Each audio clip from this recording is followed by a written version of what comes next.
The second book of Machabees, chapter 1. Letters of the Jews of Jerusalem to them that were in Egypt. They give thanks for their delivery from Antiochus, and exhort their brethren to keep the feast of the dedication of the altar and of the miraculous fire.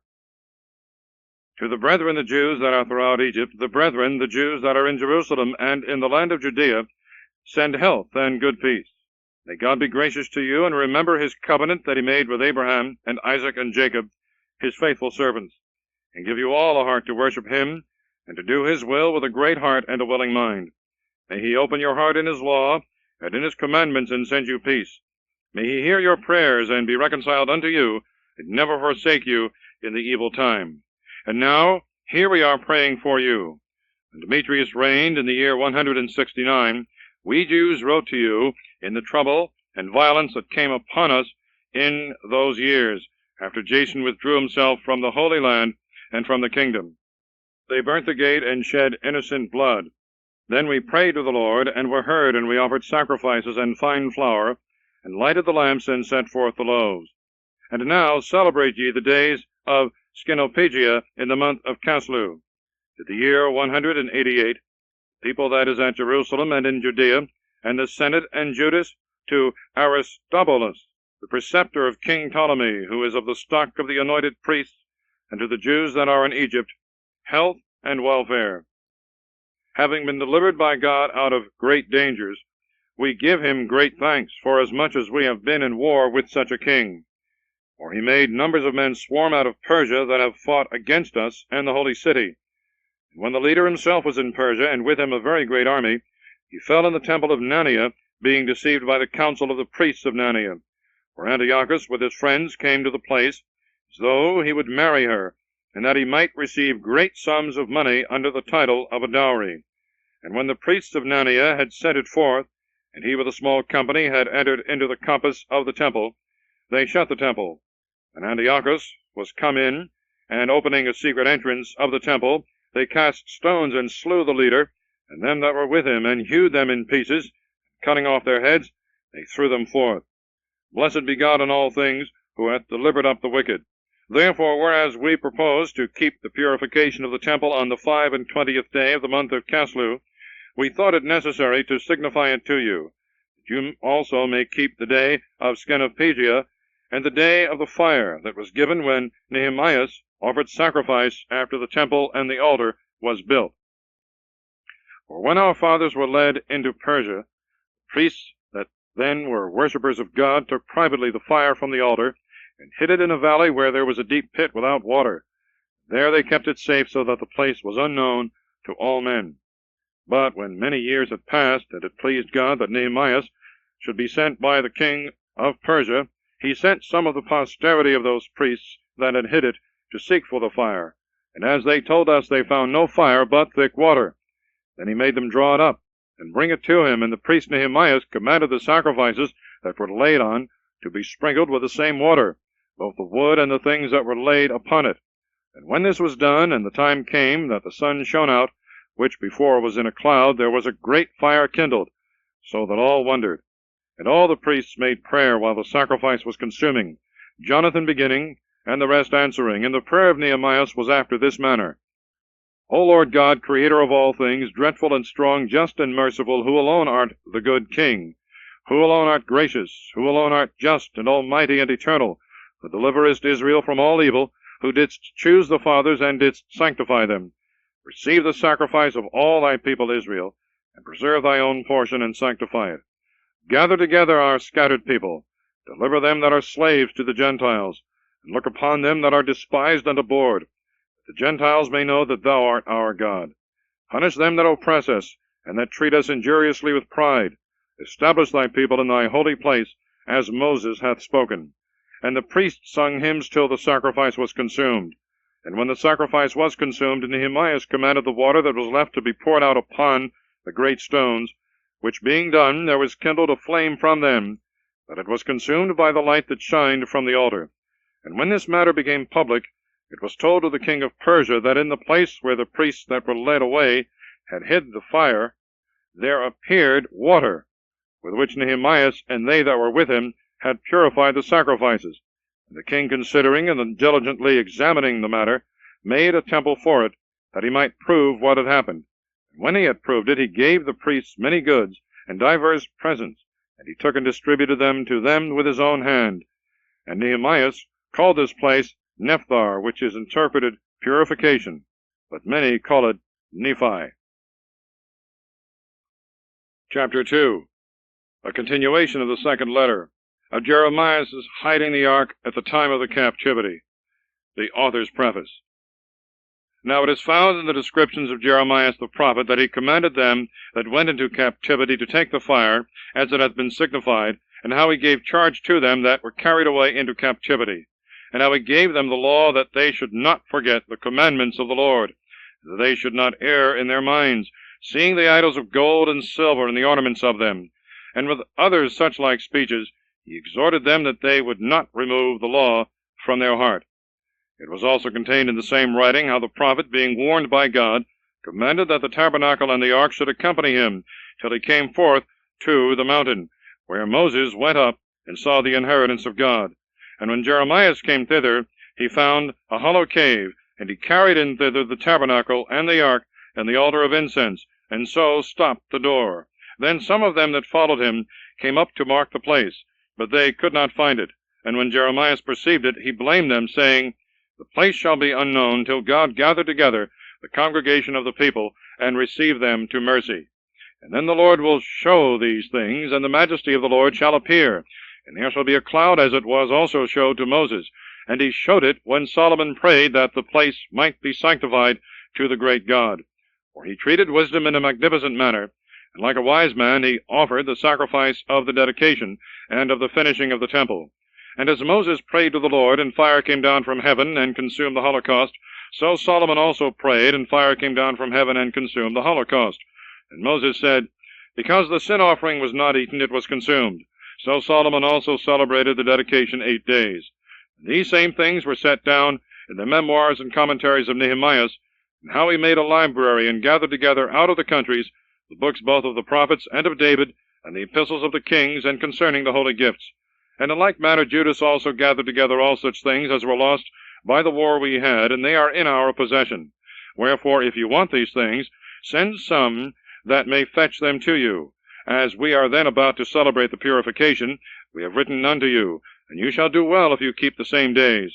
And we hope that God, who hath delivered his people, and hath rendered to all the inheritance, and the kingdom, and the priesthood, and the sanctuary, as he promised in the law, will shortly have mercy upon us, and will gather us together from every land under heaven into the holy place. For he hath delivered us out of great perils, and hath cleansed the place.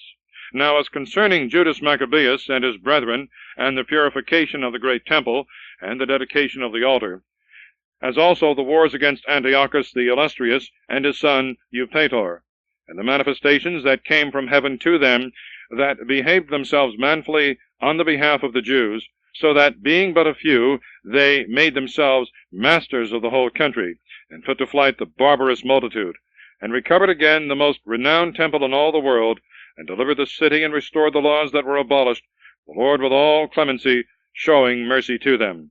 And all such things as have been comprised in 5 books by Jason of Cyrene, we have attempted to abridge in 1 book. For considering the multitude of books, and the difficulty that they find that desire to undertake the narrations of histories because of the multitude of the matter, we have taken care for those indeed that are willing to read, that it might be a pleasure of mind, and for the studious, that they may more easily commit to memory, and that all that read might receive profit. But as to ourselves indeed, in undertaking this work of abridging, we have taken in hand no easy task, yea, rather a business full of watching and sweat. But as they that prepare a feast, and seek to satisfy the will of others, for the sake of many we willingly undergo the labor, leaving to the authors the exact handling of every particular, and as for ourselves, according to the plan proposed, studying to be brief. For as the master builder of a new house must have care of the whole building, but he that taketh care to paint it must seek out fit things for the adorning of it, so must it be judged for us. For to collect all that is to be known, to put the discourse in order, and curiously to discuss every particular point, is the duty of the author of a history. To pursue brevity of speech, and to avoid nice declarations of things, is to be granted to him that maketh an abridgment. Here, then, we will begin the narration, let this be enough by way of a preface, for it is a foolish thing to make a long prologue, and to be short in the story itself. End of Side 2. Please fast forward.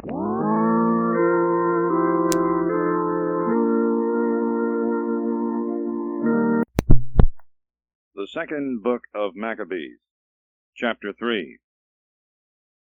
Heliodorus is sent by King Seleucus to take away the treasures deposited in the temple. He is struck by God and healed by the prayers of the high priest. Therefore, when the holy city was inhabited with all peace, and the laws as yet were very well kept, because of the godliness of Onias the high priest, and the hatred his soul had of evil, it came to pass that even the kings themselves and the princes esteemed the place worthy of the highest honor, and glorified the temple with very great gifts. So that Seleucus, king of Asia, allowed out of his revenues all the charges belonging to the ministry of the sacrifices. But one Simon of the tribe of Benjamin, who was appointed overseer of the temple, strove in opposition to the high priest, to bring about some unjust thing in the city. And when he could not overcome Onias, he went to Apollonius, the son of Tharseus, who at that time was governor of Celesyria and Phoenicia, and told him that the treasury in Jerusalem was full of immense sums of money, and the common store was infinite, which did not belong to the account of the sacrifices, and that it was possible to bring all into the king's hands. Now when Apollonius had given the king notice concerning the money that he was told of, he called for Heliodorus, who had the charge over his affairs, and sent him with commission to bring him the foresaid money. So Heliodorus forthwith began his journey under a color of visiting the cities of Celesyria and Phoenicia, but indeed to fulfill the king's purpose. And when he was come to Jerusalem, and had been courteously received in the city by the high priest, he told him what information had been given concerning the money, and declared the cause for which he was come, and asked if these things were so indeed. Then the high priest told him that these were sums deposited, and provisions for the subsistence of the widows and the fatherless, and that some part of that which wicked Simon had given intelligence of belonged to Hyrcanus, son of Tobias, a man of great dignity, and that the whole was 400 talents of silver and 200 of gold. But that to deceive them who had trusted to the place and temple which is honored throughout the whole world, for the reverence and holiness of it, was a thing which could not by any means be done. But he, by reason of the orders he had received from the king, said that by all means the money must be carried to the king. So on the day he had appointed, Heliodorus entered in to order this matter, that there was no small terror throughout the whole city.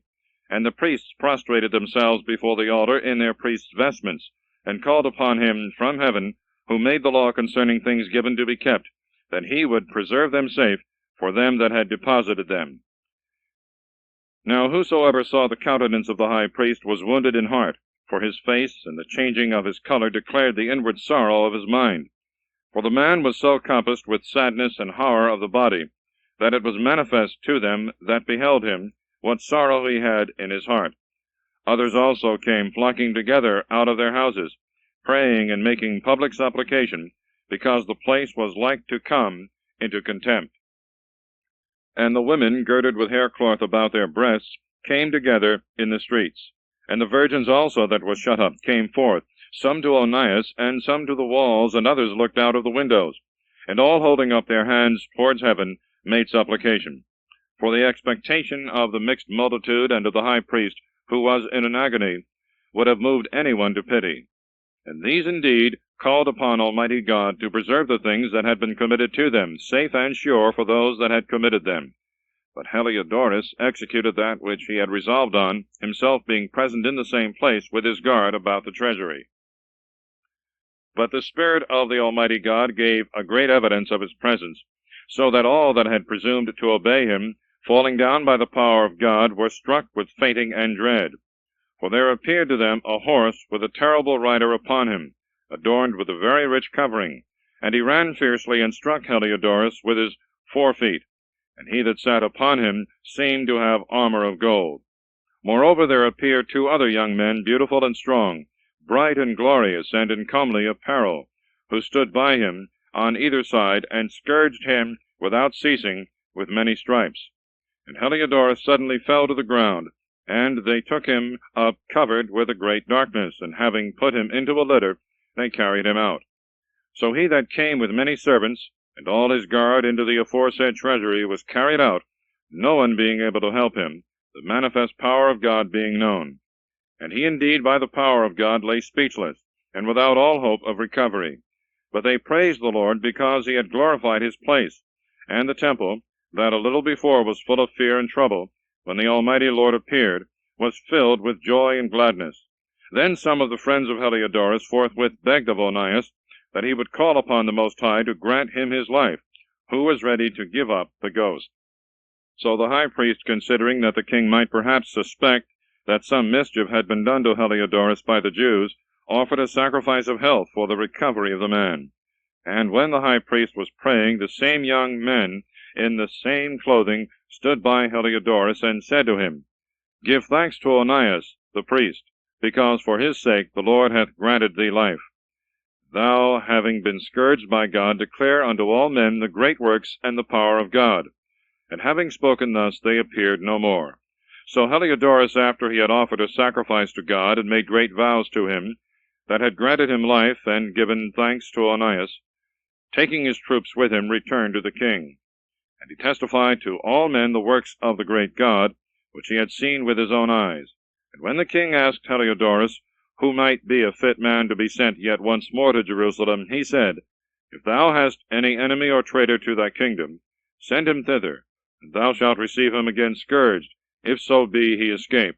For there is undoubtedly in that place a certain power of God. For he that hath his dwelling in the heavens is the visitor and protector of that place, and he striketh and destroyeth them that come to do evil to it. And the things concerning Heliodorus and the keeping of the treasury fell out in this manner. Chapter 4. Onias has recourse to the king. The ambition and wickedness of Jason and Menelaus. Onias is treacherously murdered. But Simon, of whom we spoke before, who was the betrayer of the money and of his country, spoke ill of Onias, as though he had incited Heliodorus to do these things, and had been the promoter of evils. And he presumed to call him a traitor to the kingdom, who provided for the city, and defended his nation, and was zealous for the law of God. But when the enmities proceeded so far that murders also were committed by some of Simon's friends, Onias, considering the danger of this contention, and that Apollonius, who was the governor of Celesyria and Phoenicia, was outrageous, which increased the malice of Simon, went to the king, not to be an accuser of his countrymen, but with a view to the common good of all the people. For he saw that, except the king took care, it was impossible that matters should be settled in peace, or that Simon would cease from his folly. But after the death of Seleucus, when Antiochus, who was called the Illustrious, had taken possession of the kingdom, Jason, the brother of Onias, ambitiously sought the high priesthood, and went to the king, promising him 360 talents of silver, and out of other revenues 80 talents. Besides this, he promised also 150 more, if he might have license to set him up a place for exercise, and a place for youth, and to entitle them that were at Jerusalem Antiochians.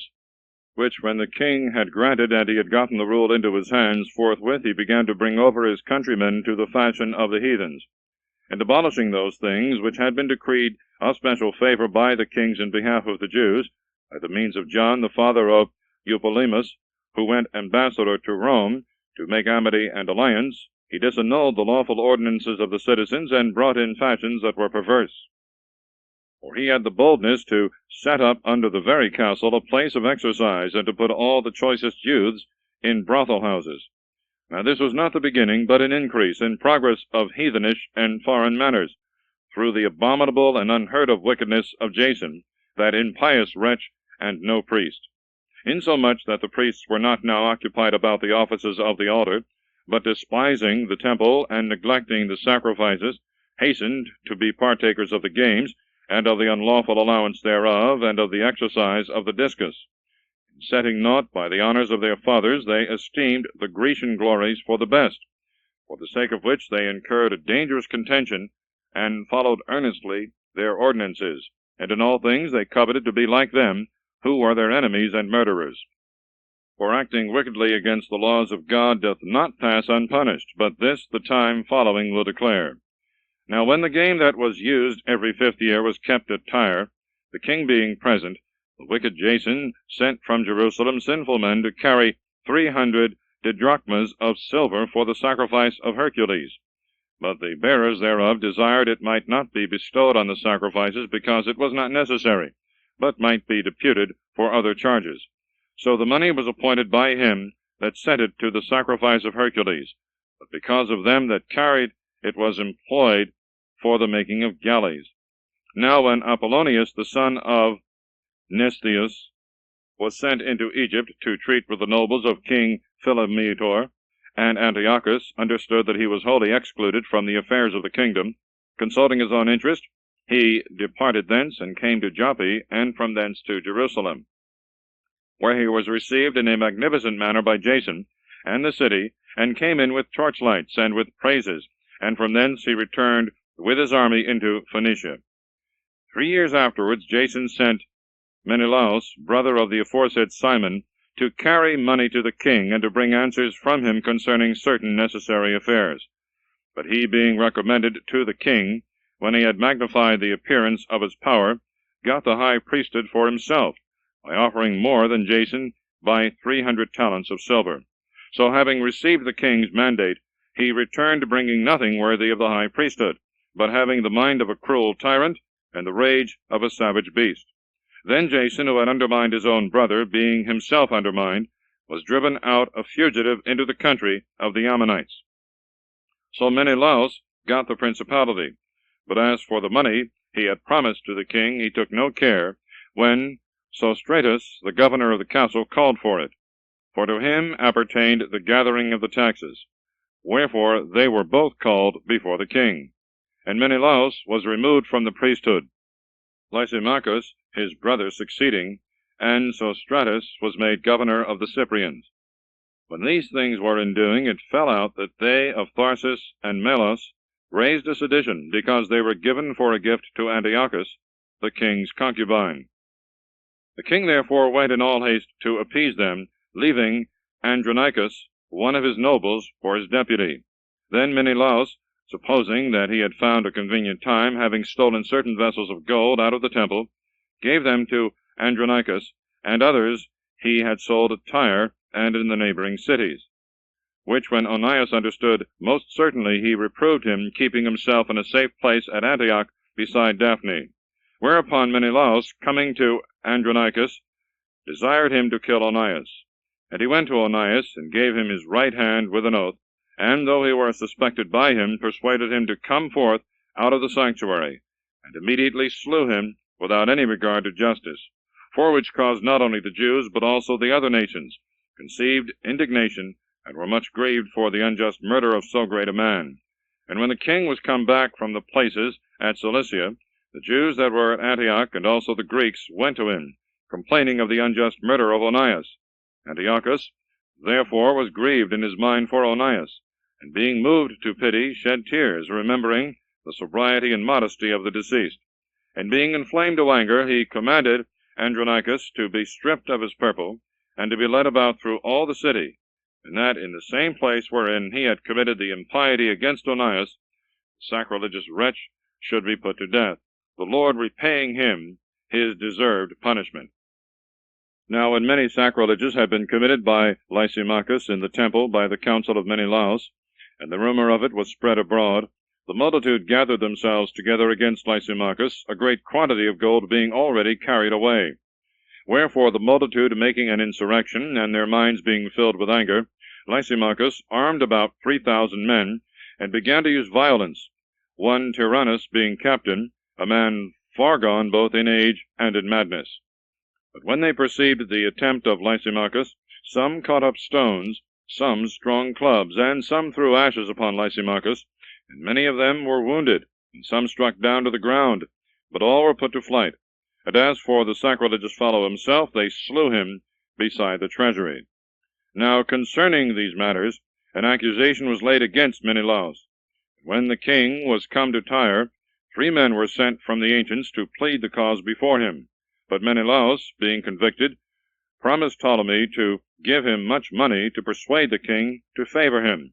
So Ptolemy went to the king in a certain court where he was, as it were to cool himself, and brought him to be of another mind.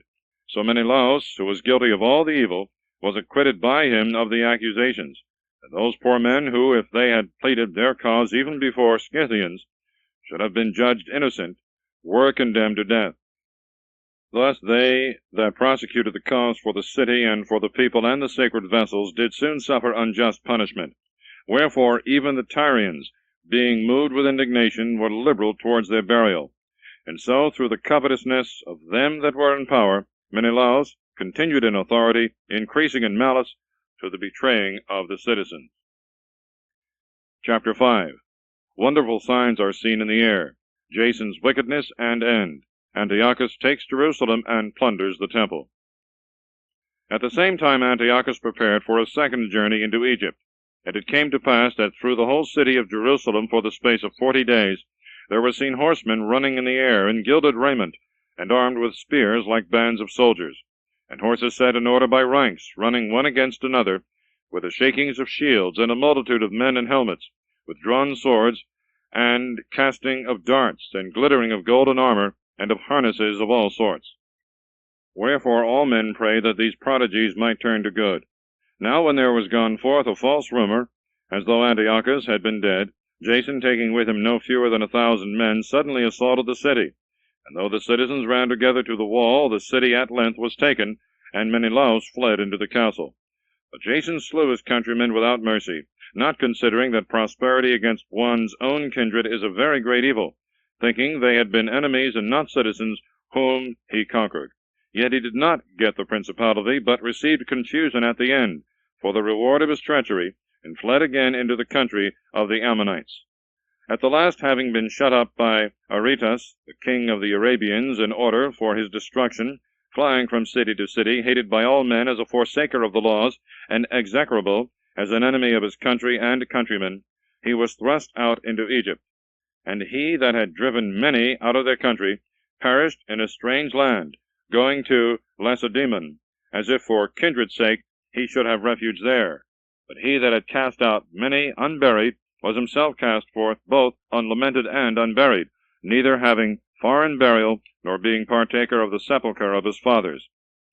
Now when these things were done, the king suspected that the Jews would forsake the alliance, whereupon, departing out of Egypt with a furious mind, he took the city by force of arms, and commanded the soldiers to kill, and not to spare any that came in their way, and to go up into the houses to slay. Thus there was a slaughter of young and old, a destruction of women and children, and killing of virgins and infants. And there were slain in the space of 3 whole days 80,000. 40,000 were made prisoners, and as many sold. But this was not enough. He presumed also to enter into the temple, the most holy in all the world, Menelaus, that traitor to the laws, and to his country, being his guide. Taking in his wicked hands the holy vessels, which were given by other kings and cities for the ornament and the glory of the place, he unworthily handled and profaned them. Thus Antiochus, going astray in mind, did not consider that God was angry for a while, because of the sins of the inhabitants of the city, and therefore this contempt had happened to the place. Otherwise, had they not been involved in many sins, as Heliodorus, who was sent by King Seleucus to rob the treasury, so this man also, as soon as he had come, had been forthwith scourged, and put back from his presumption. But God did not choose the people for the place's sake, but the place for the people's sake, and therefore the place also itself was made partaker of the evils of the people, but afterward shall communicate in the good things thereof, and as it was forsaken in the wrath of Almighty God, shall be exalted again with great glory, when the great Lord shall be reconciled. So when Antiochus had taken away out of the temple 1,800 talents, he went back in all haste to Antioch, thinking through pride that he might now make the land navigable, and the sea passable on foot, such was the haughtiness of his mind. He left also governors to afflict the people. At Jerusalem, Philip, a Phrygian by birth, but in manners more barbarous than he that set him there, and in Gazarim, Andronicus, and Menelaus, who bore a more heavy hand upon the citizens than the rest. And whereas he was set against the Jews, he sent that hateful prince Apollonius with an army of 22,000 men, commanding him to kill all that were of perfect age, and to sell the women and the younger sort. Who, when he was come to Jerusalem pretending peace, rested till the holy day of the Sabbath. And then the Jews, keeping holiday, he commanded his men to take arms. And he slew all that were come forth to see, and running through the city with armed men, he destroyed a very great multitude. But Judas Maccabeus, who was the 10th, had withdrawn himself into a desert place, and there lived amongst wild beasts in the mountains with his company. They continued feeding on herbs, they might not be partakers of the pollution. Chapter 6. Antiochus commands the law to be abolished, sets up an idol in the temple, and persecutes the faithful. The martyrdom of Eleazar. But not long after the king sent a certain old man of Antioch to compel the Jews to depart from the laws of their fathers and of God, and to defile the temple that was in Jerusalem, and to call it the temple of Jupiter Olympius, and that in Gazarim of Jupiter Hospitalis, according as they were that inhabited the place. And very bad was this invasion of evils, and grievous to all, for the temple was full of the riot and revellings of the Gentiles, and of men lying with lewd women, and women thrust themselves of their accord into the holy places, and brought in things that were not lawful. The altar was also filled with unlawful things, which were forbidden by the laws. And neither were the Sabbaths kept, nor the solemn days of the fathers observed, neither did any man plainly profess himself to be a Jew. But they were led by bitter constraint on the king's birthday to the sacrifices, and when the feast of Bacchus was kept, they were compelled to go about crowned with ivy in honor of Bacchus. And there went out a decree into the neighboring cities of the Gentiles by the suggestion of the Ptolemeans, that they also should act in like manner against the Jews, to oblige them to sacrifice. And whosoever would not conform themselves to the ways of the Gentiles should be put to death. Then was misery to be seen. For 2 women were accused to have circumcised their children, whom, when they had openly led about through the city, with the infants hanging at their breasts, they threw down headlong from the walls. And others that had met together in caves that were near, and were keeping the Sabbath day privately, being discovered by Philip, were burnt with fire, because they made a conscience to help themselves with their hands by reason of the religious observance of the day. Now I beseech those that shall read this book, that they be not shocked at these calamities, but that they consider the things that happened, not as being for the destruction, but for the correction of our nation. For it is a token of great goodness when sinners are not suffered to go on in their ways for a long time, but are presently punished. For not as with other nations whom the Lord patiently expecteth, that when the day of judgment shall come, he may punish them in the fullness of their sins, doth he also deal with us, so as to suffer our sins to come to their height, and then take vengeance on us. And therefore he never withdraweth his mercy from us, but, though he chastises people with adversity, he forsaketh them not. But let this suffice in a few words for a warning to the readers. And now we must come to the narration. Eleazar, one of the chief of the scribes, a man advanced in years, and of a comely countenance, was pressed to open his mouth to eat swine's flesh. But he, choosing rather a most glorious death than a hateful life, went forward voluntarily to the torment. And considering in what manner he was come to it, patiently bearing, he determined not to do any unlawful things for the love of life. They that stood by, being moved with wicked pity for the old friendship they had with the man, taking him aside, desired that flesh might be brought, which it was lawful for him to eat, that he might make as if he had eaten, as the king had commanded of the flesh of the sacrifice. By so doing he might be delivered from death, and for the sake of their old friendship with the man, they did him this courtesy. But he began to consider the dignity of his age, and his ancient years, and the inbred honor of his gray head, and his good life and conversation from a child. And he answered without delay, according to the ordinances of the holy law made by God, saying that he would rather be sent into the other world. For it doth not become our age, said he, to dissemble, whereby many young persons might think that Eleazar, at the age of 80 years, was gone over to the life of the heathens. And so they, through my dissimulation, and for a little time of a corruptible life, should be deceived, and hereby I should bring a stain and a curse upon my old age. For though for the present time I should be delivered from the punishments of men, yet should I not escape the hand of the Almighty, neither alive nor dead. Wherefore, by departing manfully out of this life, I shall show myself worthy of my old age. And I shall leave an example of fortitude to young men, with a ready mind and constancy. I suffer an honorable death for the most venerable and most holy laws. And having spoken thus, he was forthwith carried to execution. They that led him, and had been a little before more mild, were changed to wrath for the words he had spoken, which they thought were uttered out of arrogancy. But when he was now ready to die with the stripes, he groaned and said, O Lord, who hast the holy knowledge, thou knowest manifestly that whereas I might be delivered from death, I suffer grievous pains in body, but in soul I am well content to suffer these things because I fear thee. Thus did this man die, leaving not only to young men, but also to the whole nation, the memory of his death for an example of virtue and fortitude. Chapter 7. The glorious martyrdom of the 7 brethren and their mother.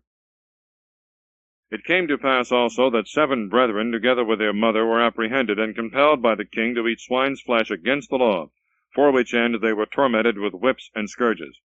But one of them, who was the eldest, said thus, What wouldst thou ask or learn of us?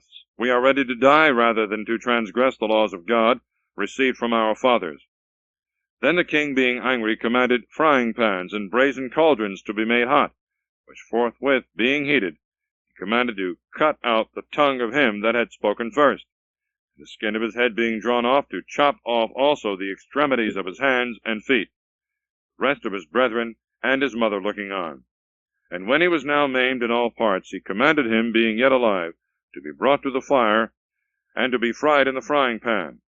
While he was suffering therein long torments, the rest, together with the mother, exhorted one another to die manfully, saying, The Lord God will look upon the truth, and will take pleasure in us, as Moses declared in the profession of the Canticle, and in his servants he will take pleasure. So when the first was dead after this manner, they brought the next to make him a mocking stock. When they had pulled off the skin of his head with the hair, they asked him if he would eat, before he were punished throughout the whole body, in every limb. But he answered in his own language, and said, I will not do it. Wherefore he also in the next place received the torments of the first. And when he was at the last gasp, he said thus, Thou indeed, O most wicked man, destroyest us out of this present life. For the King of the world will raise us up, who die for his laws, in the resurrection of eternal life. After him the third was made a mocking stock, and when he was required, he quickly put forth his tongue, and courageously stretched out his hands, and said with confidence, These I have from heaven, but for the laws of God I now despise them, because I hope to receive them again from him. So that the king and they that were with him wondered at the young man's courage, because he esteemed the torments as nothing. And after he was thus dead, they tormented the fourth in the like manner. And when he was now ready to die, he spoke thus, It is better, being put to death by men, to look for hope from God, to be raised up again by him. For as to thee, thou shalt have no resurrection unto life. When they had brought the fifth, they tormented him. But he, looking upon the king, said, Whereas thou hast power among men, though thou art corruptible, thou dost what thou wilt, but think not that our nation is forsaken by God. But stay patiently a while, and thou shalt see his great power, in what manner he will torment thee and thy seed. After him they brought the sixth, and he, being ready to die, spoke thus, Be not deceived without cause, for we suffer these things for ourselves, having sinned against our God, and things worthy of admiration are done to us. But do not think that thou shalt escape unpunished, for that thou hast attempted to fight against God. Now the mother was to be admired above measure, and worthy to be remembered by good men, who beheld her 7 sons slain in the space of one day, and bore it with a good courage, for the hope that she had in God. And she bravely exhorted every one of them in her own language, being filled with wisdom, and joining a man's heart to a woman's thought, she said to them, I know not how you were formed in my womb, for I neither gave you breath, nor soul, nor life, neither did I frame the limbs of every one of you. But the Creator of the world, that formed the nativity of men, and that found out the origin of all, he will restore to you again in his mercy both breath and life, as now you despise yourselves for the sake of his laws.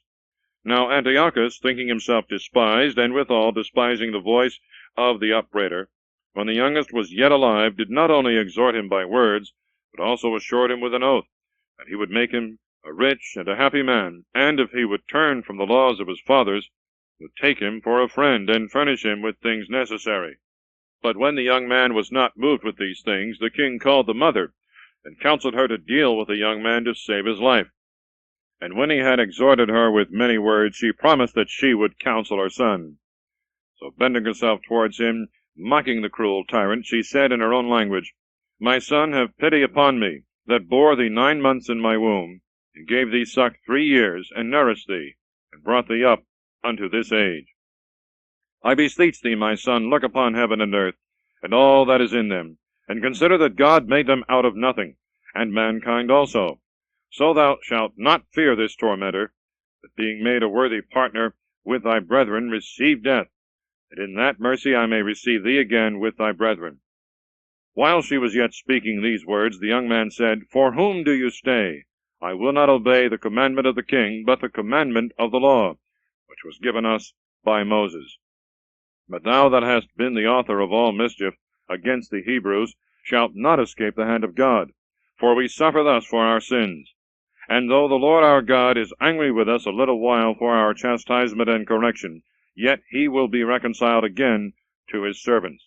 But thou, O wicked, and of all men most flagitious, be not lifted up without cause with vain hopes, whilst thou art raging against his servants. For thou hast not yet escaped the judgment of the Almighty God, who beholdeth all things. For my brethren, having now undergone a short pain, are under the covenant of eternal life. But thou, by the judgment of God, shalt receive just punishment for thy pride. But I, like my brethren, offer up my life and my body for the laws of our fathers, calling upon God to be speedily merciful to our nation, and that thou by torments and stripes mayest confess that he alone is God. But in me and in my brethren the wrath of the Almighty, which hath justly been brought upon all our nation, shall cease. Then the king, being incensed with anger, raged against him more cruelly than all the rest, taking it grievously that he was mocked. So this man also died undefiled, wholly trusting in the Lord. And last of all, after the sons, the mother also was consumed. But now there is enough said of the sacrifices, and of the excessive cruelties. Chapter 8. Judas Maccabeus, gathering an army, gains divers victories. But Judas Maccabeus and they that were with him went privately into the towns, and calling together their kinsmen and friends, and taking unto them such as continued in the Jews' religion, they assembled 6,000 men. And they called upon the Lord that he look upon his people, that was trodden down by all, and would have pity on the temple that was defiled by the wicked, that he would have pity also upon the city that was destroyed, that was ready to be made even with the ground, and would hear the voice of the blood that cried to him, that he would remember also the most unjust deaths of innocent children, and the blasphemies offered to his name, and would show his indignation on this occasion. Now when Maccabeus had gathered a multitude, he could not be withstood by the heathens, for the wrath of the Lord was turned into mercy. So coming unawares upon the towns and cities, he set them on fire. Taking possession of the most commodious places, he made no small slaughter of the enemies, and especially in the nights he went upon these expeditions, and the fame of his valor was spread abroad everywhere. Then Philip, seeing that the man gained ground by little, and that things for the most part succeeded prosperously with him, wrote to Ptolemy, the governor of Celesyria and Phoenicia, to send aid to the king's affairs. And he with all speed sent Nicanor, the son of Patroclus, one of his special friends, giving him no fewer than 20,000 armed men of different nations, to root out the whole race of the Jews, joining also with him Gorgias, a good soldier, and of great experience in matters of war. And Nicanor proposed to raise for the king the tribute of 2,000 talents, that was to be given to the Romans by making so much money of the captive Jews. Wherefore he sent immediately to the cities upon the sea-coast to invite men together to buy up the Jewish slaves, promising that they should have 90 slaves for 1 talent, not reflecting on the vengeance which was to follow him from the Almighty. Now when Judas found that Nicanor was coming, he imparted to the Jews that were with him that the enemy was at hand, and some of them being afraid and distrusting the justice of God fled away. Others sold all that they had left, and withal besought the Lord that he would deliver them from the wicked Nicanor, who had sold them before he came near them. And if not for their sakes, yet for the covenant that he had made with their fathers, and for the sake of his holy and glorious name that was invoked upon them.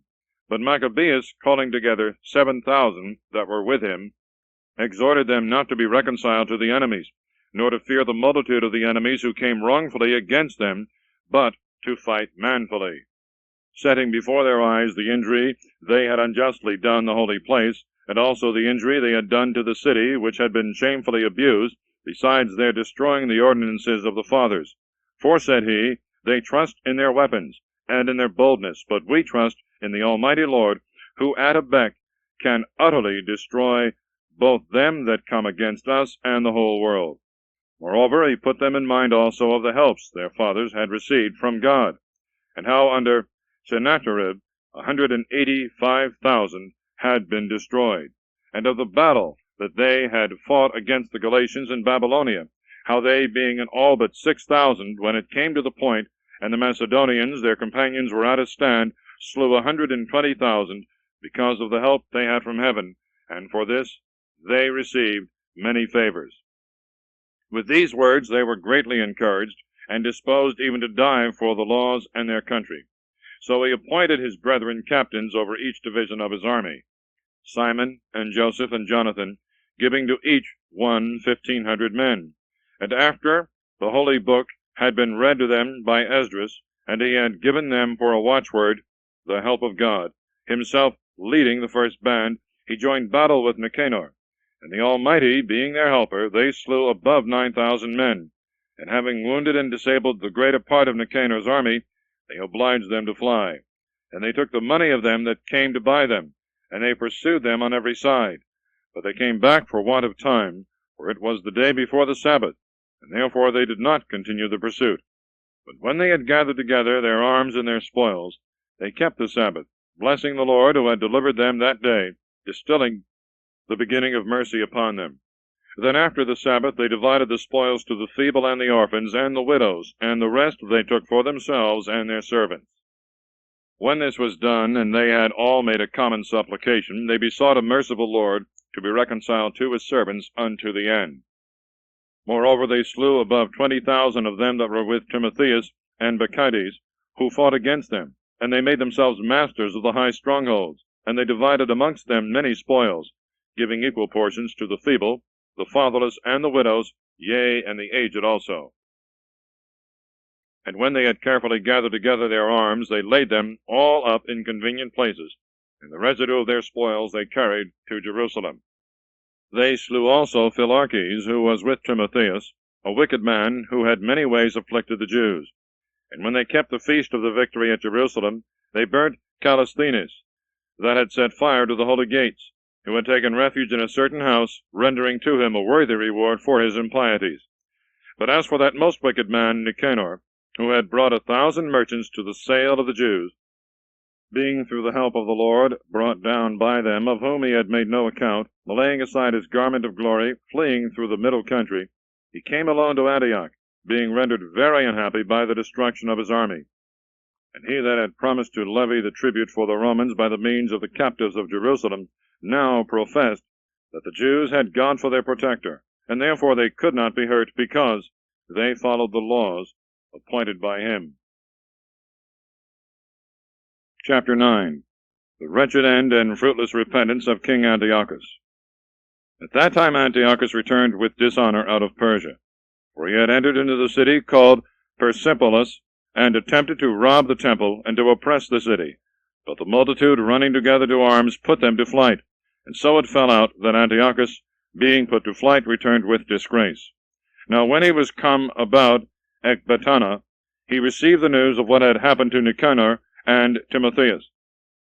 And swelling with anger, he thought to revenge upon the Jews the injury done by them that had put him to flight. And therefore he commanded his chariots to be driven without stopping in his journey, the judgment of heaven urging him forward, because he had spoken so proudly that he would come to Jerusalem and make it a common burying place of the Jews. But the Lord, the God of Israel, that seeth all things, struck him with an incurable and an invisible plague. For as soon as he had ended these words, a dreadful pain in his bowels came upon him, and bitter torments of the inner parts. And indeed very justly, seeing he had tormented the bowels of others with many and new torments, albeit he by no means ceased from his malice. Moreover, being filled with pride, breathing out fire in his rage against the Jews, and commanding the matter to be hastened, it happened as he was going with violence that he fell from the chariot, so that his limbs were much pained by a grievous bruising of the body. Thus he that seemed to himself to command even the waves of the sea, being proud above the condition of man, and to weigh the heights of the mountains in a balance, now being cast down to the ground, was carried in a litter, bearing witness to the manifest power of God in himself, so that worms swarmed out of the body of this man. Whilst he lived in sorrow and pain, his flesh fell off, and the filthiness of his smell was noisome to the army. And the man that thought a little before he could reach to the stars of heaven, no man could endure to carry for the intolerable stench. And by this means, being brought from his great pride, he began to come to the knowledge of himself, being admonished by the scourge of God, his pains increasing every moment. And when he himself could not now abide his own stench, he spoke thus: It is just to be subject to God, and that a mortal man should not equal himself to God. Then this wicked man prayed to the Lord, of whom he was not like to obtain mercy, and the city to which he was going in haste to lay it even with the ground, and to make it a common burying place, he now desireth to make free. And the Jews, whom he said he would not account worthy to be so much as buried, but would give them up to be devoured by the birds and wild beasts, and would utterly destroy them with their children, he now promiseth to make equal with the Athenians. The holy temple also, which before he had spoiled, he promiseth to adorn with goodly gifts, and to multiply the holy vessels, and allow out of his revenues the charges pertaining to the sacrifices. Yea, also, that he would become a Jew himself, and would go through every place of the earth, and declare the power of God. But his pains not ceasing, for the just judgment of God was come upon him, despairing of life, he wrote to the Jews, in the manner of a supplication, a letter in these words: To his very good subjects, the Jews, Antiochus, king and ruler, wisheth much health and welfare and happiness. If you and your children are well, and if all matters go with you to your mind, we give very great thanks. As for me, being infirm, but yet kindly remembering you, returning out of the places of Persia, and being taken with a grievous disease, I thought it necessary to take care for the common good, not distrusting my life, but having great hope to escape the sickness, but considering that my father also, at what time he led an army into the higher countries, appointed who should reign after him, to the end that if anything contrary to expectation should fall out, or any bad tidings should be brought, they that were in the countries, knowing to whom the whole government was left, might not be troubled. Moreover, considering that neighboring princes and borderers wait for opportunities, and expect what shall be the event, I have appointed my son Antiochus king, whom I often recommended to many of you when I went into the higher provinces, and I have written to him what I have joined here below. I pray you, therefore, and request of you, that remembering favors, both public and private, you will every man of you continue to be faithful to me and to my son, for I trust that he will behave with moderation and humanity, and following my intentions, will be gracious unto you. Thus the murderer and blasphemer, being grievously struck, as himself had treated others, died a miserable death in a strange country among the mountains. But Philip, that was brought up with him, carried away his body, and out of fear of the son of Antiochus, went into Egypt to Ptolemy Philometor. End of side 1. Please fast forward.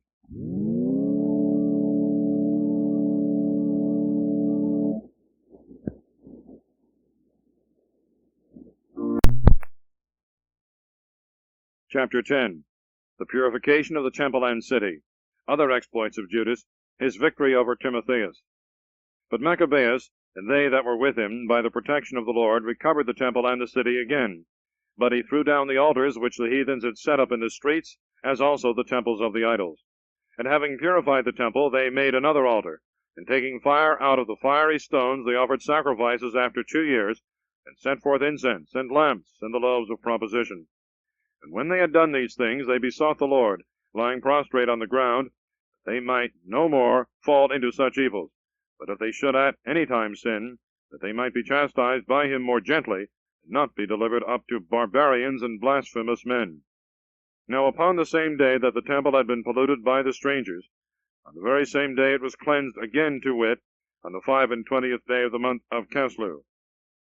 And they kept 8 days with joy, after the manner of the feast of the tabernacles, remembering that not long before they had kept the feast of the tabernacles when they were in the mountains, and in dens like wild beasts.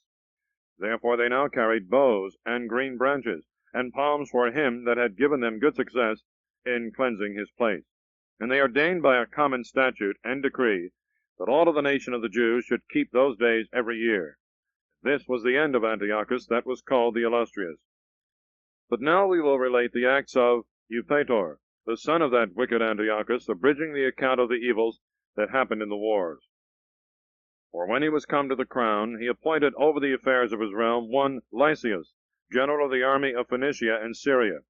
For Ptolemy, that was called Macer, was determined to be strictly just to the Jews, and especially by reason of the wrong that had been done them, and to deal peaceably with them. Being accused for this too, Eupator, by his friends, and being oftentimes called traitor, because he had left Cyprus, which Philometor had committed to him, and coming over to Antiochus the Illustrious, had revolted also from him, put an end to his life by poison. But Gorgias, who was governor of the holds, taking with him the strangers, often fought against the Jews. The Jews that occupied the most commodious hold received those that were driven out of Jerusalem, and attempted to make war. Then they that were with Machabees, beseeching the Lord by prayers to be their helper, made a strong attack upon the strongholds of the Idumeans, and assaulting them with great force, won the holds, killed them that came in the way, and slew altogether no fewer than 20,000. And whereas some were fled into very strong towers, having all manner of provision to sustain a siege, Machabees left Simon and Joseph and Zacchaeus, and them that were with them in sufficient number to besiege them, and departed to those expeditions which urged more. Now they that were with Simon, being led with covetousness, were persuaded for the sake of money by some that were in the towers, and taking 70,000 drachmas, let some of them escape. But when it was told Machabees what was done, he assembled the rulers of the people, and accused those men that they had sold their brethren for money, having let their adversaries escape. So he put these traitors to death, and forthwith took the 2 towers, and having good success in arms and in all things he took in hand, he slew more than 20,000 in the 2 holds.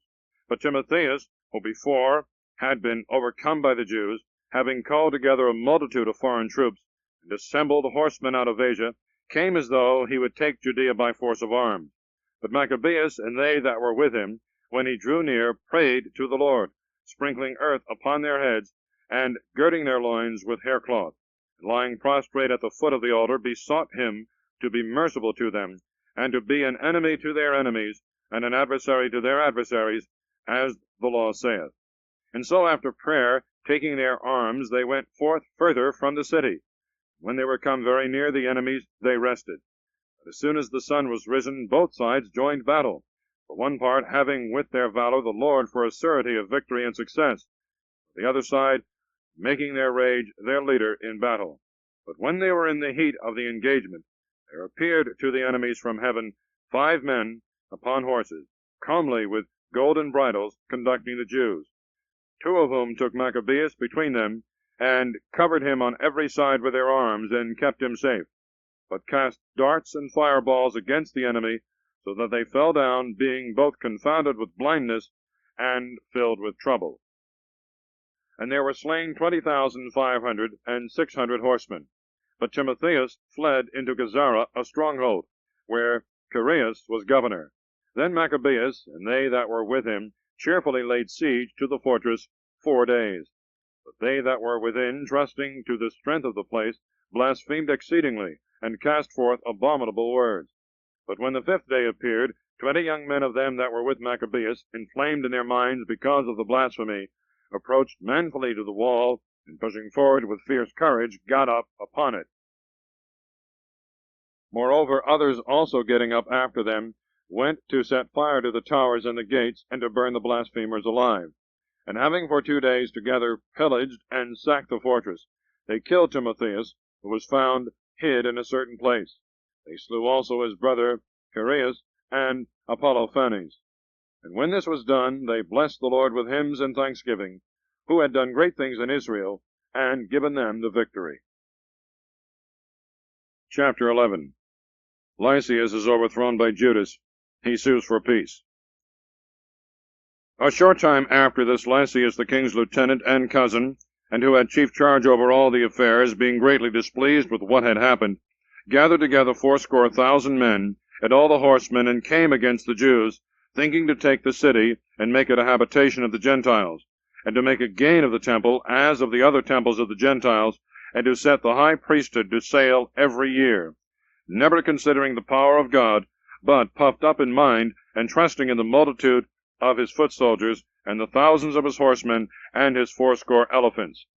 So he came into Judea, and approaching to Bethsura, which was in a narrow place, the space of 5 furlongs from Jerusalem, he laid siege to that fortress. But when Machabees, and they that were with him, understood that the strongholds were besieged, they and all the people besought the Lord with lamentations and tears, that he would send a good angel to save Israel. Then Machabees himself, first taking his arms, exhorted the rest to expose themselves together with him to the danger, and to succor their brethren. And when they were going forth together with a willing mind, there appeared at Jerusalem a horseman, going before them in white clothing, with golden armor, shaking a spear. Then they all together blessed the merciful Lord, and took great courage, being ready to break through not only men, but also the fiercest beasts, and walls of iron. So they went on courageously, having a helper from heaven, and the Lord who showed mercy to them. And rushing violently upon the enemy like lions, they slew of them 11,000 footmen, and 1,600 horsemen, and put all the rest to flight. And many of them, being wounded, escaped naked. Yea, and Lysias himself fled away shamefully, and escaped. And as he was a man of understanding, considering with himself the loss he had suffered, and perceiving that the Hebrews could not be overcome, because they relied upon the help of the Almighty God, he sent to them, and promised that he would agree to all things that are just, and that he would persuade the king to be their friend. Then Machabees consented to the request of Lysias, providing for the common good in all things, and whatsoever Machabees wrote to Lysias concerning the Jews, the king allowed of.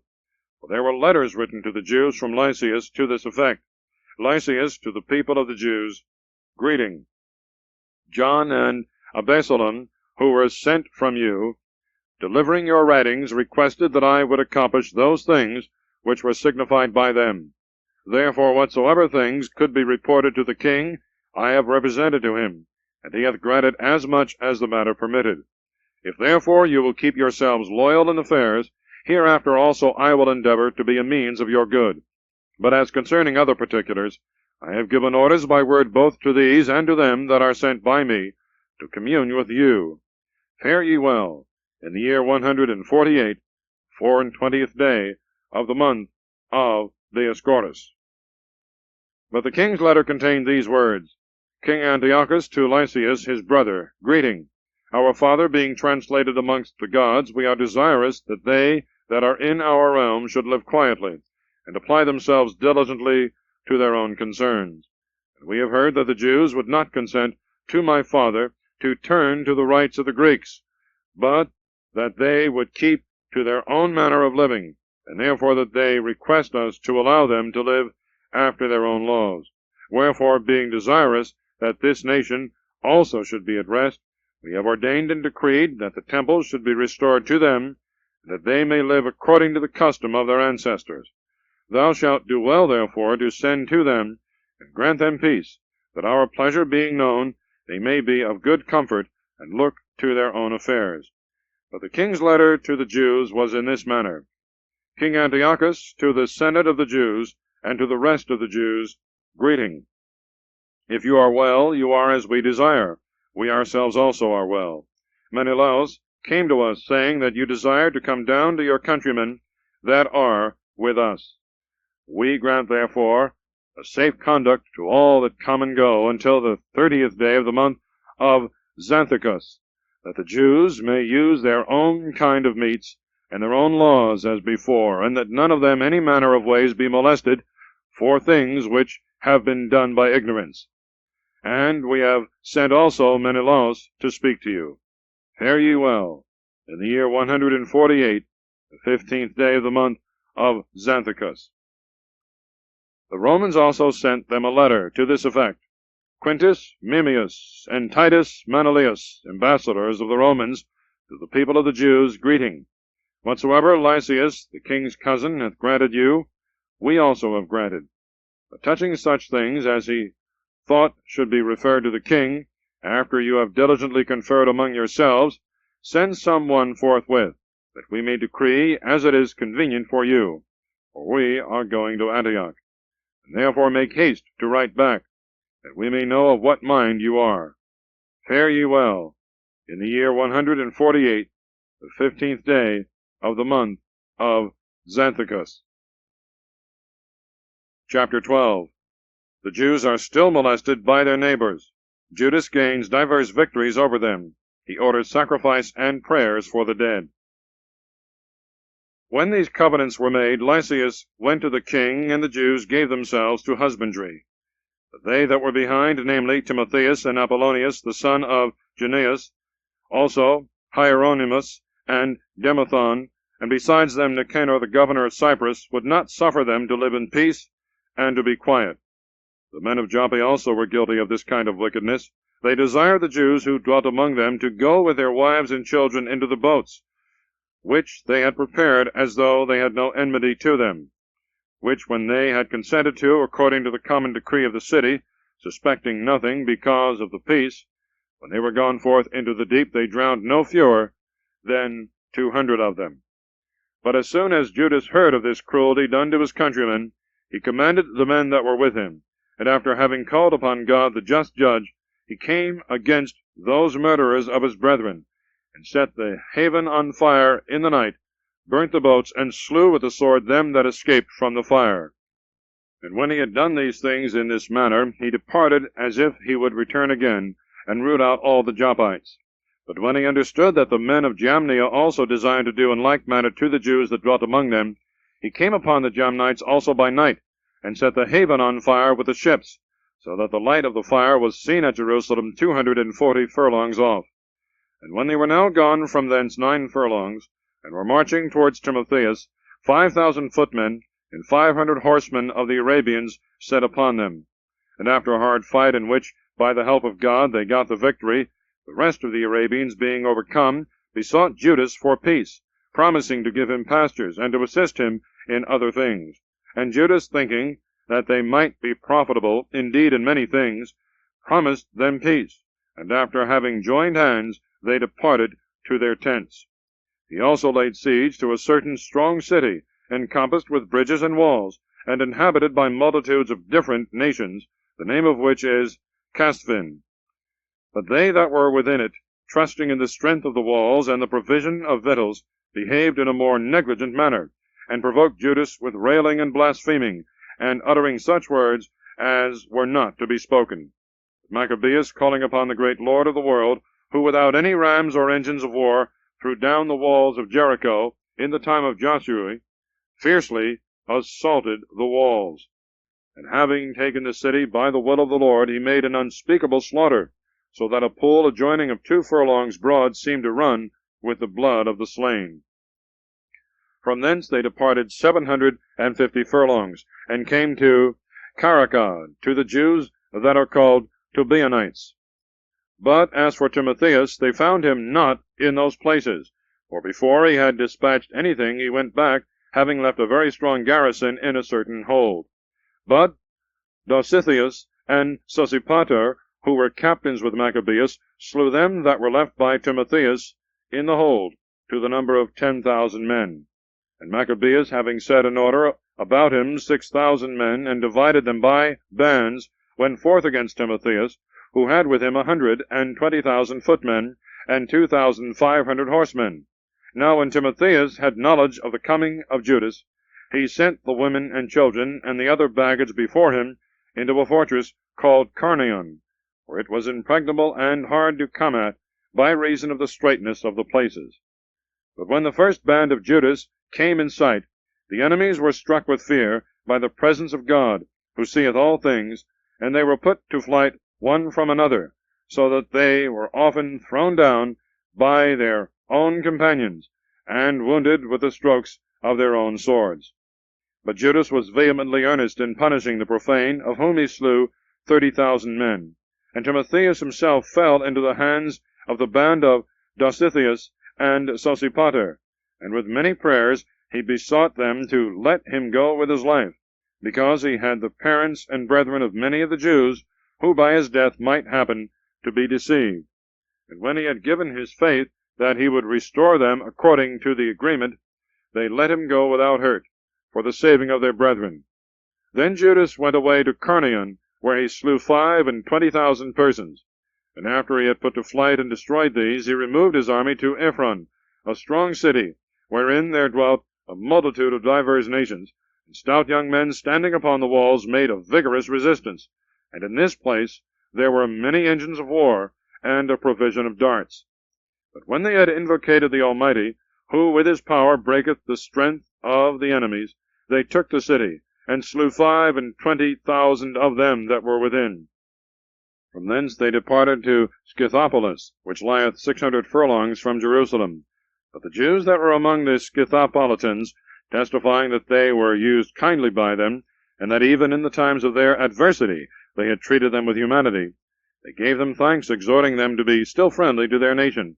And so they came to Jerusalem, the feast of the weeks being at hand. And after Pentecost they marched against Gorgias, the governor of Idumea, and he came out with 3,000 footmen and 400 horsemen.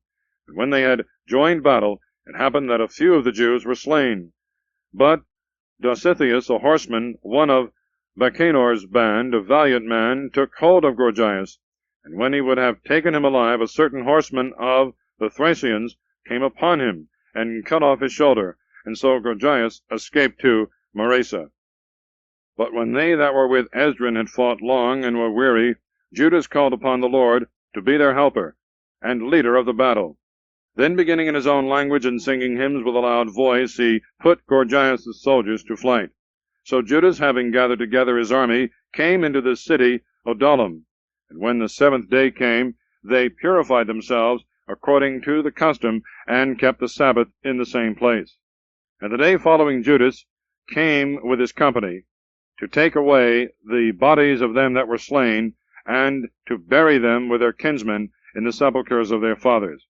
And they found under the coats of the slain some of the donaries of the idols of Jamnia, which the law forbiddeth to the Jews, so that all plainly saw that for this cause they were slain. Then they all blessed the just judgment of the Lord, who had discovered the things that were hidden. And so betaking themselves to prayers, they besought him that the sin which had been committed might be forgotten. But the most valiant Judas exhorted the people to keep themselves from sin, forasmuch as they saw before their eyes what had happened, because of the sins of those that were slain. And making a gathering, he sent 12,000 drachmas of silver to Jerusalem, for sacrifice to be offered for the sins of the dead, thinking well and religiously concerning the resurrection. For if he had not hoped that they that were slain should rise again, it would have seemed superfluous and vain to pray for the dead. And because he considered that they who had fallen asleep with godliness had great grace laid up for them. It is therefore a holy and wholesome thought to pray for the dead, that they may be loosed from sins. Chapter 13. Antiochus and Lysias again invade Judea. Menelaus is put to death. The king's great army is worsted twice. The peace is renewed. In the year 149, Judas understood that Antiochus Eupator was coming with a multitude against Judea, and with him Lysias the regent, who had charge over the affairs of the realm, having with him 110,000 footmen, 5,000 horsemen, 22 elephants, and 300 chariots armed with hooks. Menelaus also joined himself with them, and with great deceitfulness besought Antiochus, not for the welfare of his country, but in hopes that he should be appointed chief ruler. But the King of Kings stirred up the mind of Antiochus against the sinner, and upon Lysias suggesting that he was the cause of all the evils, he commanded, as the custom is with them, that he should be apprehended and put to death in the same place. Now there was in that place a tower 50 cubits high, having a heap of ashes on every side. This had a prospect steep down. From thence he commanded the sacrilegious wretch to be thrown down into the ashes, all men thrusting him forward unto death. And by such a law it happened that Menelaus, the transgressor of the law, was put to death, not having so much as burial in the earth. And indeed very justly, for insomuch as he had committed many sins against the altar of God, the fire and ashes of which were holy, he was condemned to die in ashes. But the king, with his mind full of rage, came on to show himself worse to the Jews than his father was, which, when Judas understood, he commanded the people to call upon the Lord day and night, and as he had always done, so now also he would help them, because they were afraid to be deprived of the law, and of their country, and of the holy temple, and that he would not suffer the people that had of late taken breath for a little while to be again in subjection to blasphemous nations. So when they had done all this together, and had craved mercy of the Lord with weeping and fasting, lying prostrate on the ground for 3 days continually, Judas exhorted them to make themselves ready. But he with the ancients determined, before the king should bring his army into Judea, and make himself master of the city, to go out and to commit the event of the thing to the judgment of the Lord.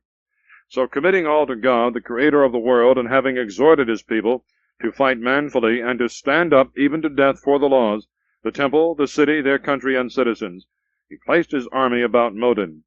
And having given his company for a watchword, the victory of God, with most valiant chosen young men, he set upon the king's quarter by night, and slew 4,000 men in the camp, and the greatest of the elephants with them that had been upon him, and having filled the camp of the enemies with exceeding great fear and tumult, they went off with good success. Now this was done at the break of day by the protection and help of the Lord. But the king, having taken a taste of the hardiness of the Jews, attempted to take the strong places by policy, and he marched with his army to Bethsura, which was a stronghold of the Jews. But he was repulsed, he failed, he lost his men. Now Judas sent necessaries to them that were within, but Rhodocus, one of the Jews' army, disclosed the secrets to the enemies. So he was sought out and taken up and put in prison. Again the king treated with them that were in Bethsura, gave his right hand, took theirs, and went away. He fought with Judas, and was overcome, and when he understood that Philip, who had been left over the affairs, had rebelled at Antioch, he was in a consternation of mind, and entreating the Jews, and yielding to them, he swore to all things that seemed reasonable, and being reconciled offered sacrifices, honored the temple, and left gifts. He embraced Machabees, and made him governor and prince from Ptolemais unto the Gerenians. But when he was come to Ptolemais, the men of that city were much displeased with the conditions of the peace, being angry for fear they should break the covenant. Then Lysias went up to the judgment seat, and set forth the reason, and appeased the people, and returned to Antioch, and thus matters went with regard to the king's coming and his return. Chapter 14.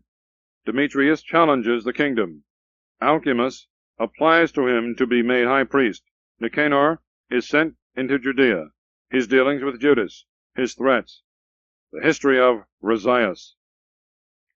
But after the space of 3 years, Judas, and they that were with him, understood that Demetrius, the son of Seleucus, was come up with a great power, and a navy by the haven of Tripolis, to places proper for his purpose, and had made himself master of the countries against Antiochus and his general Lysias.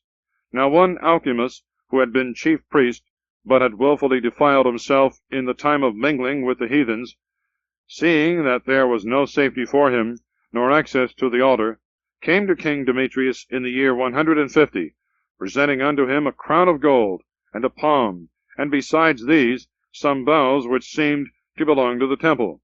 And that day indeed he held his peace. But having gotten a convenient time to further his madness, being called to council by Demetrius, and asked what the Jews relied upon, and what were their counsels, he answered thereunto, They among the Jews that are called Assyrians, of whom Judas Maccabeus is captain, nourish wars, and raise seditions, and will not suffer the realm to be in peace. For I also, being deprived of my ancestors' glory, I mean of the high priesthood, am now come hither, principally indeed out of fidelity to the king's interest, but in the next place also to provide for the good of my countrymen. For all our nation suffereth much from the evil proceedings of those men.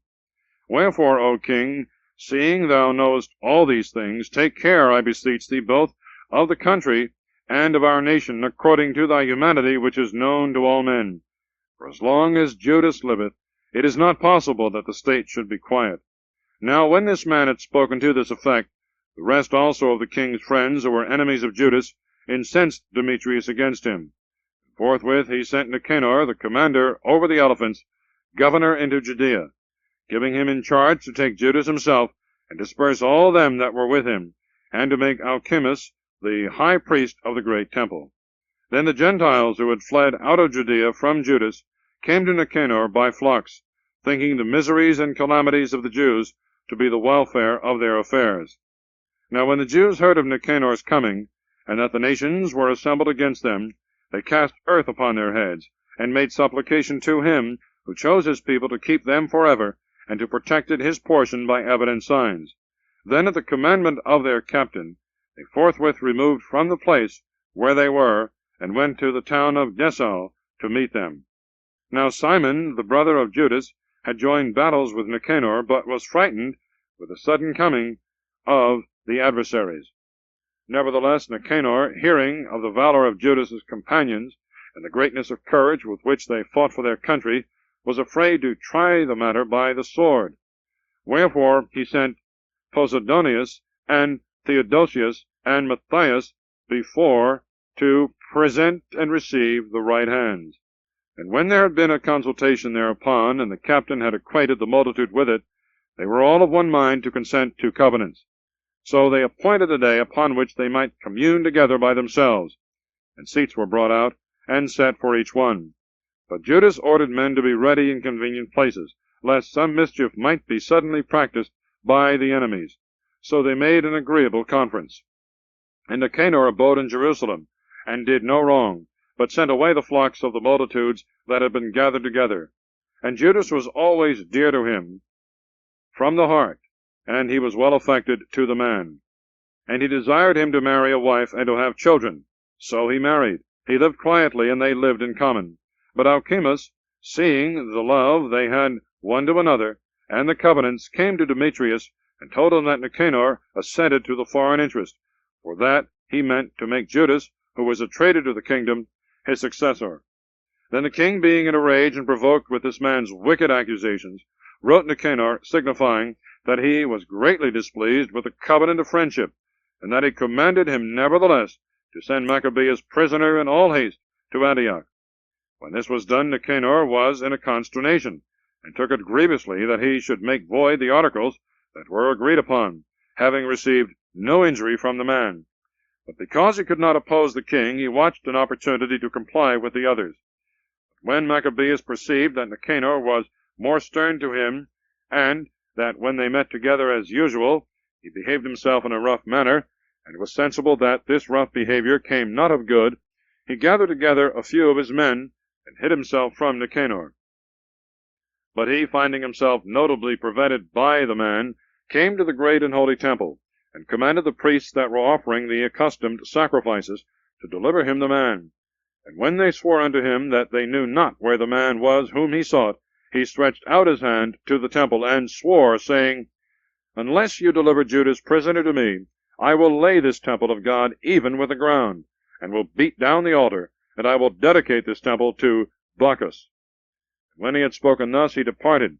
But the priests, stretching forth their hands to heaven, called upon him that was ever the defender of their nation, saying in this manner, Thou, O Lord of all things, who wantest nothing, wast pleased that the temple of thy habitation should be amongst us. Therefore now, O Lord, the Holy of all holies, keep this house for ever undefiled, which was lately cleansed. Now Razias, one of the ancients of Jerusalem, was accused to Nicanor, a man that was a lover of the city, and of good report, who for his affection was called the father of the Jews. This man for a long time had held fast his purpose of keeping himself pure in the Jews' religion, and was ready to expose his body and life, that he might persevere therein.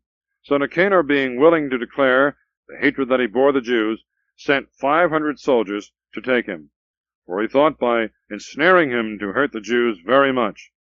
Now as the multitude sought to rush into his house, and to break open the door, and to set fire to it, when he was ready to be taken, he struck himself with his sword, choosing to die nobly, rather than to fall into the hands of the wicked, and to suffer abuses unbecoming his noble birth.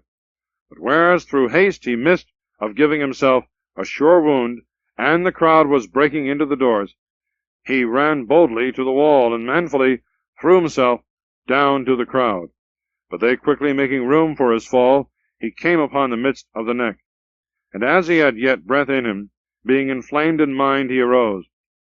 And while his blood ran down with a great stream, and he was grievously wounded, he ran through the crowd, and standing upon a steep rock, when he was now almost without blood, grasping his bowels with both hands, he cast them among the throng, calling upon the Lord of life and spirit to restore these to him again. And so he departed this life. Chapter 15. Judas, encouraged by a vision, gains a glorious victory over Nicanor. The conclusion.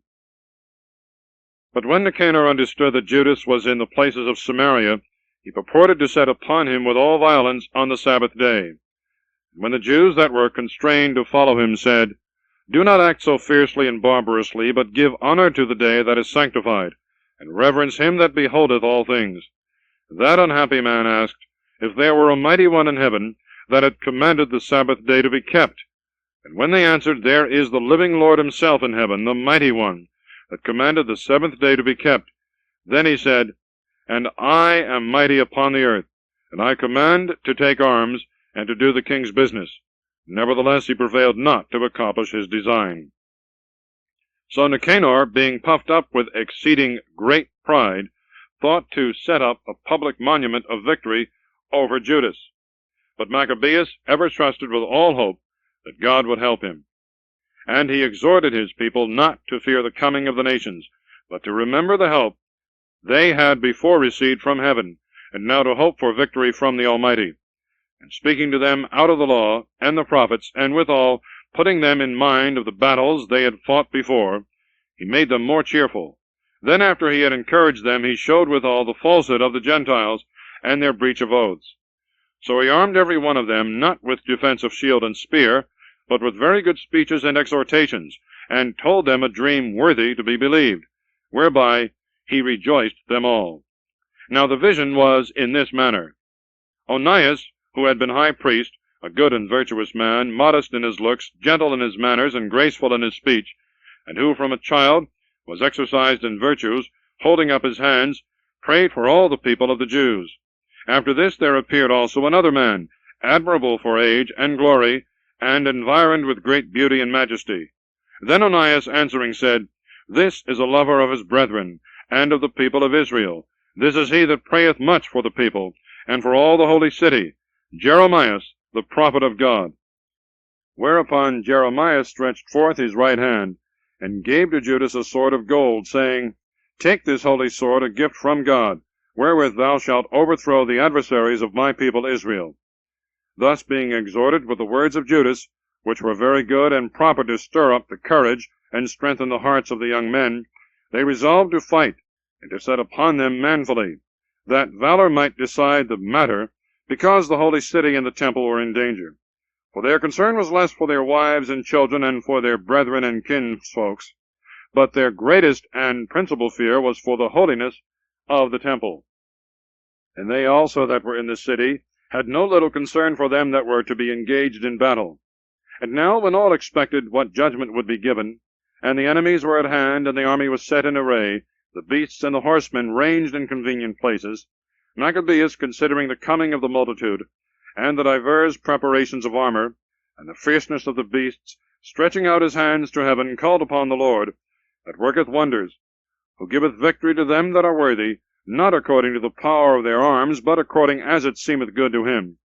And in his prayer he said after this manner, Thou, O Lord, who didst send thy angel in the time of Ezekias king of Judah, and didst kill 185,000 of the army of Sennacherib, send now also, O Lord of heaven, thy good angel before us, for the fear and dread of the greatness of thy arm, that they may be afraid who come with blasphemy against thy holy people. And thus he concluded his prayer. But Nicanor and they that were with him came forward with trumpets and songs. But Judas and they that were with him encountered them, calling upon God by prayers. So fighting with their hands, but praying to the Lord with their hearts, they slew no less than 35,000, being greatly cheered with the presence of God. And when the battle was over, and they were returning with joy, they understood that Nicanor was slain in his armor. Then, making a shout and a great noise, they blessed the Almighty Lord in their own language. And Judas, who was altogether ready in body and mind to die for his countrymen, commanded that Nicanor's head and his hand with the shoulder should be cut off and carried to Jerusalem. And when he was come thither, having called together his countrymen and the priests to the altar, he sent also for them that were in the castle, and showing them the head of Nicanor, and the wicked hand which he had stretched out, with proud boasts against the holy house of the Almighty God, he commanded also that the tongue of the wicked Nicanor should be cut out, and given by pieces to birds, and the hand of the furious man to be hanged up over against the temple. Then all blessed the Lord of heaven, saying, Blessed be he that hath kept his own place undefiled.